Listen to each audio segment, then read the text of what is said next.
各位喜欢兰花的朋友大家好，欢迎来到我的兰花频道。今天的这个影片分享安格斯为你们带来了3颗不同的兰花。我们现在看到的这一颗呢，叫做 Joy Spring Canary Rainbow， 我会把它的名字打在影片的上方。然后接下来的第2颗跟第3颗呢，跟象耳兰有关系，但是我在这边先卖个关子。但是对于那些跟我频道一段时间的兰花朋友呢，可能还有印象哦，因为其实在我的所有兰花里面呢，跟象耳兰有关系的兰花也就是那2颗。那回到这一颗兰花上面，这一颗金丝雀呢，是我跟台湾一个专业兰园 Joseph Wu 兰园购得的。那因为我在美国德州嘛，那他们呢，其实时常会来美加甚至欧洲地区去参加兰展，所以他们呢，在要去那个国家参加特定一些兰展之前呢，其实都会开放预购。所以如果你在美加地区，那你有兴趣购买他们家的兰花苗的话呢，其实可以跟他们联系，看看他们什么时候会到你的国家去，不一定要在你邻近的城市，因为他们一旦过了海关之后呢，他们的这些兰花通过检验合格之后出关了，他们其实是可以透过当地邮寄的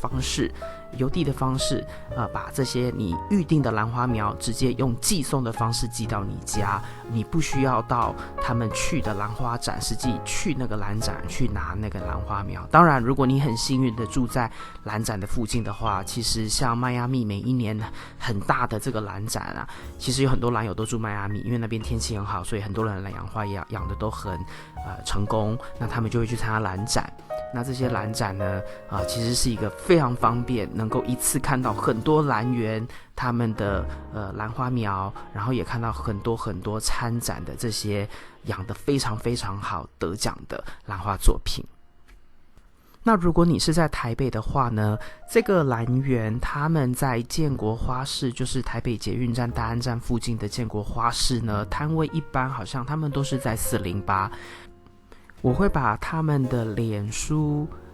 粉丝页面呢贴在这个影片的下方那你们有兴趣的话，其实可以跟他们联络。这颗兰花我相当喜欢，有主要2个原因。第一个原因就是它的颜色组合，他们这个黄底然后配上红色，非常讨喜的一个组合之外呢，它的唇上面的这个桃红色更加点缀这整个花的一个特色。那另外呢，就是这颗兰花非常非常的香，它的香味非常的甜，而且非常的浓郁。我甚至呢，把这种很香很浓郁的兰花的味道，会有这种香浓味道的兰花呢，我就把它叫做香水兰花，就是我自己把它定成一个种类。那这个灵感其实就是来自于有一些百合，它叫香水百合，因为它的味道非常好闻。那有一些香水玫瑰类的，就是它们那种味道就是非常非常的浓郁。那这一款兰花我就会觉得它是一款香水兰花，因为它的味道就是那么的浓郁，甚至有时候呢摆在贝丽娜旁边，它的味道会盖过贝丽娜的甜美味道。因为我的贝丽娜这4-5颗里面，有白化的，有正常的贝丽娜，有火型的，4-5颗里面的贝丽娜呢，香味虽然浓郁强烈，但是没有强过这一颗。所以我觉得有兴趣的朋友的确可以联系看看 Joseph Wu 的兰园，来看看呢他们还有没有货可以试试看。那这边呢，它是种在芥子淡水根。我刚拿回来的时候，头几年我是一直养在那个水草，他带来的水草里面。后来呢，决定把它养在这种无机介质。那这颗它的反应还算不错，它的根系没有我预先想的这么的健全，但是呢，以1/4肥料，然后每周给1/4杯水量，这颗兰花到目前为止呢，表现还算不错。那我是期望啦，这颗兰花能够多长几片叶子，因为目前来说它还算是一颗比较年轻的兰花，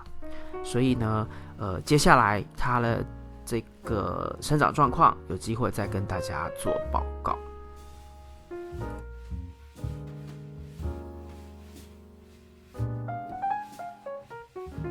那接下来呢，我们就要把我们的目光转移到这一颗 Mark Choi Yu。这一颗它的名字真的就是刚刚我给你们看的那个名字哦，因为它是有经过注册的，应该是一个人名，他把象耳跟Violacea 交配在一起而得出来的子代。好，那是他这颗兰花正式注册的名字。那我很喜欢这颗兰花，是它有 Violacea 的那种荧光蝴蝶兰的那种荧光桃红色，但是它花上面的这个斑点斑块呢，又承袭到了象耳兰 Gigantea 的那一种一片一片小小片的这个特色，所以我蛮喜欢的。好，那你这边看到呢，左边的这一颗也跟象耳兰有关系，但是左边的这一颗呢是象耳跟贝丽娜的交配子代，右边的呢是象耳跟 Violacea 荧光蝴蝶兰的交配子代。那这两颗其实都有这一种就是小斑块的小色斑的这种分布。好，但是左边的这一颗呢，贝丽娜象贝，我都称它叫象贝。这颗它的这个变化呢，在网络上如果你去搜寻的话，就是象贝这样的兰花，它的花的呈现啊，有很多很多不同的variety 种类，不一定是我这一颗的呈现，它有很多不同种，因为毕竟是种子培育出来的，不是组织培育的。那我之前跟大家分享过，种子培育出来的话呢，它的这个花的这表现的呈现呢，不一定永远都100%会一样，甚至有时候呢，会比较偏向父亲或母亲，就是同样兄弟姐妹里面呢，每个都有每个自己开花的特征。那这边就是他们当时开花的一个影片的片段，两颗都非常的香哦，而且他们的花呢非常的厚实，有承袭到了象耳兰那样子大花厚实的感觉。那就是他们都是现在种在无机介质里面，因为当时我这种材料比较多，所以就是用它们来种。那至于这种排水孔在侧边的半水培方式呢，我发现啊，他们其实更喜欢大湿大干，所以呢，我有在考虑要把它们换成是杯底有洞，但是介质一样是用无机介质来种植看看，所以就等下一次换盆的时候再来做这样的变化。肥料上的需求一样是1/4浓度，然后每一周会给他们1/4杯的水量哦。那整体上这一次的开花周期，我觉得这两颗表现，我觉得还是挺满意的。以上就是今天为您带来的影片。如果你喜欢这个影片，请帮我在影片的下面点个赞。如果你要继续与我一起学习怎么养兰，别忘记订阅我的频道并打开通知铃铛。谢谢您的观赏，我们下次再见。